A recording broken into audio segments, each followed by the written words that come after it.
यह नंदनी गौशाला की गौवंश है और यहाँ पे लगभग 40 से 45 गौएँ हैं जिनकी सेवा की जाती है। ये आप देख रहे हैं, ये नंदनी गौशाला की गौवंश है। यह नंदनी गौशाला में 12 बच्चे और बच्चियां हैं जिनको अलग रखा गया है।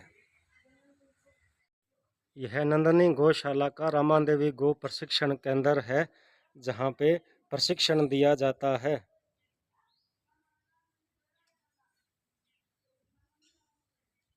हम नंदनी गौशाला में हैं और हमारे साथ है कैलाश जी पारिक।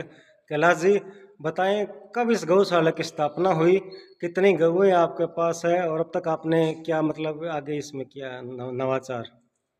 पहली बात तो ये बताऊं, मेरा नाम कमलेश पारिक कमल है और मैं मुंबई में रहता हूं। ये हमारा पैतृक गांव है जहां पे हमने नंदिनी गौ सेवा संवर्धन अनुसंधान केंद्र बनाया है। इसके 3 उद्देश्य हैं। पहला, घर घर गौ माता, हर घर में गाय कैसे जाए उस पर हम काम कर रहे हैं। दूसरे, अमृतमयी धरती माता, धरती माता में गाय के गोबर गौमूत्र का क्या उपयोग है उस पर काम कर रहे हैं। तीसरा, हमारे गुरुकुल के में पढ़ने वाले बच्चों के लिए ये एक साधन बनेगा। ऐसे 3 उद्देश्यों से हमने इस गौशाला को बनाया है। कितनी गौएं आपके पास अभी गौशाला में और कितने नंदी हैं? हमारे पास में केवल एक नंदी है। 78 गोवंश है कुल मिलाकर के, छोटे बड़े सब। और हम अनुसंधान का काम करते हैं। हमारी गौशाला नहीं है, वो अनुसंधान केंद्र है। तो आगे क्या रहेगा आपका इसमें, आगे प्रगति के लिए क्या नवाचार रहेंगे आपके? हमने अभी परसों यहाँ उद्घाटन किया है रामादेवी मल्लावत गो प्रशिक्षण केंद्र का। इसमें हम शेखावाटी यूनिवर्सिटी के साथ मिलकर के स्किल डेवलपमेंट में कौशल विकास के अंतर्गत गाय से संबंधित 5 कोर्स में डिप्लोमा और सर्टिफिकेट कोर्स हम प्रारंभ करने जा रहे हैं अगले सत्र से। जी सर। सर, जैसे अभी